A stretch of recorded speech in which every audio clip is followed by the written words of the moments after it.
ఈ మధ్య కాలంలో వెలుగులోకి వచ్చినటువంటి విషయం ఏంటంటే, షెడ్యూల్ ఏరియాలో ఉన్నటువంటి ఒక 1700 మంది నాన్ ట్రైబల్స్ అందరూ కలిసి సుప్రీం కోర్టుకి పిటిషన్ వేయడం జరిగింది. ఆ పిటిషన్ ఏంటంటే, ఆదివాసీ ప్రాంతంలో ఉన్న ఆదివాసేతరుల భూముల్ని అమ్ముకోవడానికి వెసులుబాటు కల్పించాలని వాళ్ళు వేసినటువంటి పిటిషన్. ఫ్రెండ్స్, ఒకసారి ఆలోచించండి. 1959లో పరిస్థితులు బాగోలేదన్న ఉద్దేశంతోనే 1970లో ఈ చట్టాన్ని తీసుకొని రావడం జరిగింది. ఇక్కడ తీసుకొని వచ్చి వాళ్ళు చెప్పింది ఏంటంటే, ఆదివాసీ ప్రాంతంలో భూముల మీద ఎవరైతే లాక్కోవడానికి ప్రయత్నిస్తున్నారో వాళ్ళపైన క్రిమినల్ కేసులు కూడా పెట్టాలి అనేటువంటి నియమం కూడా ఉంది. షెడ్యూల్ ఏరియా అనేది అన్డిస్టర్బ్డ్ ప్రాంతం. కానీ ఈరోజు డిస్టర్బ్ అవుతుందంటే కారణం ఎవరు? పాలకులు, అలాగే ఆదివాసీ ప్రాంతంలో దొడ్డిదారిన వచ్చిన ఆదివాసీతరు. కాబట్టి ఈరోజు చట్టము ఉన్నప్పటికీ కూడా ఈరోజు సుప్రీంకోర్టు వెంబడి తిరుగుతూ ఉన్నారు అంటే అది ఎంత దారుణమైన విషయం ఒకసారి గమనించండి. సుప్రీంకోర్టుకి ఎప్పుడైతే దాఖలు వేశారో రాష్ట్ర గవర్నర్లకు, ముఖ్యమంత్రులకు కూడా, అధికారులకు కూడా నోటీసులు వచ్చింది దీని మీద తేల్చండి అని. అంటే చూడండి, ఇప్పుడు ఉన్నటువంటి పరిస్థితులు ఏంటంటే, వడ్డించేవాడు మనవాడైతే మనకు ఎక్కడున్నా మనకు రావాల్సిన మాట మనకే వస్తుంది అనేటువంటి ధోరణిలో ఉన్నారు. ఇప్పుడున్నటువంటి కేంద్ర ప్రభుత్వం కూడా యాంటీ రిజర్వేషన్ ప్రభుత్వము కాబట్టి ఆదివాసులకి ఇప్పుడున్నటువంటి ప్రభుత్వము అండగా నిలబడదు. ఒకసారి ఇది గమనించాలి. ఆదివాసీ ప్రాంతంలో ఆ పార్టీలకు, ఆ ప్రభుత్వానికి అనుకూలంగా పనిచేస్తున్నటువంటి వాళ్ళకు కూడా ఒకసారి ఆలోచించాలి. ఈరోజు మీకు పార్టీలే గొప్ప అనుకుంటే ఆదివాసీ ప్రాంతాన్ని కూడా తాకట్టు పెట్టబడడంలో మీరు కూడా ఒక భాగం అవుతారని నా అభిప్రాయం. ఈరోజు నిజంగా 1/70 చట్టాన్ని సవరణ చేయగలిగితే పరిస్థితులు చాలా తారుమారైపోతుంది. 1/70 చట్టాన్ని వీళ్ళు సవరణ చేస్తే మనకు ఐటీడీఏలు ఉండదు, మున్సిపాలిటీలుగా మార్చేస్తారు. ఒకసారి మున్సిపాలిటీగా మార్చారనుకో ఇంకా మనకు ఉండడానికి భూమి కూడా ఉండదు. ఉండడానికి భూమి కాదు, ఉండడానికి ఇల్లు కూడా ఉండదు. గాలి పీల్చుకోవడానికి గాలి కూడా ఉండదు, మనకు తాగడానికి నీరు కూడా లేనటువంటి పరిస్థితి అయిపోతుంది. ఎందుకంటే ఆ స్వచ్ఛమైనటువంటి ఈ అడవి తల్లిని మనం ఏం చేస్తామంటే మొత్తం అమ్మేసుకుంటాం.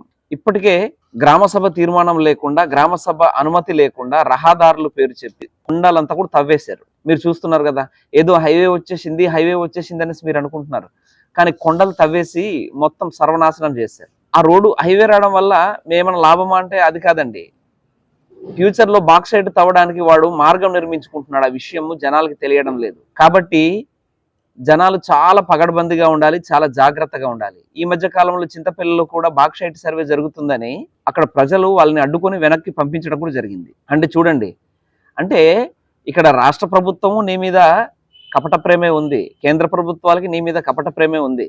అంతే తప్ప ఆదివాసుల మీద ఎవరు కూడా, ఏ ప్రభుత్వం కూడా ప్రేమ చూపించి ఆదివాసుల సంక్షేమం కోసం పని చేయడం లేదు. ఇది గమనించాలి.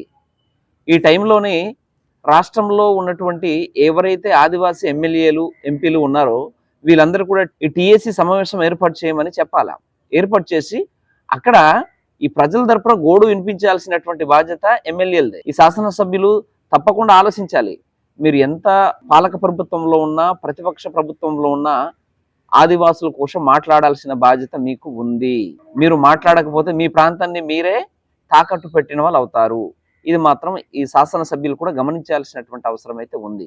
మిత్రులారా, ఇప్పుడైనా సరే 1/70 చట్టం కోసం ఆలోచించాల్సిన అవసరం ఉంది. ఈ చట్టాన్ని అవగాహన చేసుకోవాల్సిన అవసరం ఉంది. ఈ చట్టాన్ని పూర్తిగా లోతుగా అధ్యయనం చేయాల్సిన అవసరం కూడా ఉంది, ప్రతి చదువుకున్న ఆదివాసి బిడ్డ కూడా. లేదంటే రేపటి తరాలు చాలా దారుణం అయిపోతాయి. ఇప్పటికే చూస్తున్నారు కదా, రకరకాల పేర్లు చెప్పి ఒక పక్క జీవో నెంబర్ 3ని రద్దు చేశారు, దొడ్డిదారిన రద్దు చేశారు. అందరికీ తెలుసు. కరోనా సమయంలో సుప్రీంకోర్టు సమావేశాలు ఏర్పాటు చేసి మరి దాన్ని రద్దు చేయించేశారు.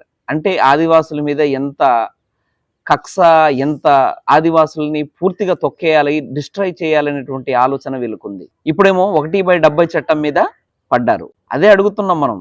మాకు జీవోలు కాదండి, ఆదివాసీ ఉద్యోగ నియామకాల చట్టం చేయమని మనం అడుగుతున్నాం. దానికోసం లేకుండా ఇప్పుడు 1/70 చట్టాన్ని సవరణ చేయాలని చూస్తే మాత్రం ఏ ఆదివాసి కూడా ఊరుకొని కూర్చొని ఉండాడు. ఎందుకంటే మాకు రాజ్యాంగం ఇచ్చినటువంటి హక్కు. నిజంగా మీకు రాజ్యాంగం పట్ల ఏమాత్రం గౌరవం ఉన్నా రాజ్యాంగం పట్ల మా 1/70 చట్టాన్ని సవరణ చేయకుండా అలానే ఉంచండి. అంతేగాని సవరణ చేసి మా బ్రతుకుల్ని, మా భవిష్యత్తుని, మా సంస్కృతిని పూర్తిగా నాశనం చేయవద్దు అని ప్రభుత్వాలకి తెలియజేస్తున్నాను. అలాగే ఆదివాసేతర సోదరులు కూడా మనవి చేస్తా ఉన్నాను. ఆదివాసి మిత్రులారా, ఇప్పుడైనా సరే మీరు మేలుకోకపోతే భవిష్యత్తు అంతా కూడా నాశనం అయిపోతుంది. భవిష్యత్తు చాలా దారుణంగా తయారవుతుంది. భవిష్యత్తు తరాల వారికి కనీసం మాకు 1/70 లాంటి చట్టాలు, ఒక స్ట్రాంగ్ చట్టం కూడా ఉంది అనే విషయం కూడా తెలియకుండా పోతుంది. ఇప్పుడు చాలా మంది 1/70 చట్టం అంటే తెలియదు. అలాంటిది ఇప్పుడు దాన్ని సవరణలు చేస్తే ఆదివాసేతరులందరూ కూడా ఆదివాసీ ప్రాంతాన్ని ఆక్రమించుకుంటారు. అలా ఆక్రమించుకుని మొత్తం ఆంధ్ర తెలంగాణ 2 రాష్ట్రాల్లో చూడండి, ఆదివాసీ ప్రాంతంలో ఉన్నటువంటి మండల కేంద్రాల్లో చాలా మటుకి ఆదివాసేతరులే ఆక్రమించుకున్నారు. వ్యాపారాలు కూడా వాళ్లే చేస్తున్నారు. అక్కడ భూములు అన్యక్రాంతం కూడా వాళ్లే చేస్తున్నారు. ఇది ఒకసారి గమనించండి. గమనించి ఈరోజు మనం జాగ్రత్తగా లేకపోతే రేపు గ్రామీణ ప్రాంతాలు కూడా చాలా సర్వనాశనం అయిపోయి. ముఖ్యంగా మనం తెలుసుకోవాల్సింది గ్రామ సభ, పెసా యాక్టు, 1/70 చట్టం, అటవీ సంరక్షణ చట్టం, వీటన్నిటి కోసం కూడా మనం కూలంకషంగా అధ్యయనం, ప్రశ్నించే తత్వం ఉండాలి. ప్రతి ఒక్కరు కూడా ప్రశ్నించాలి. అంతేగాని మీరు ప్రశ్నించకపోతే మిమ్మల్ని ఎక్కుతారు, తొక్కుతారు, కొడతారు, తిడతారు, మిమ్మల్ని ఏలుకుంటారు. ఇది మాత్రం గమనించండి. 1/70 చట్టం సవరించాలా వద్దా? సవరిస్తే ఎలాంటి పరిణామాలు ఎదుర్కొంటాము? మీ అభిప్రాయాన్ని కామెంట్లు చెప్పండి. రేపు ఇదే చట్టం కోసం ఇంకా కూలంకషంగా మనం తెలుసుకుందాం.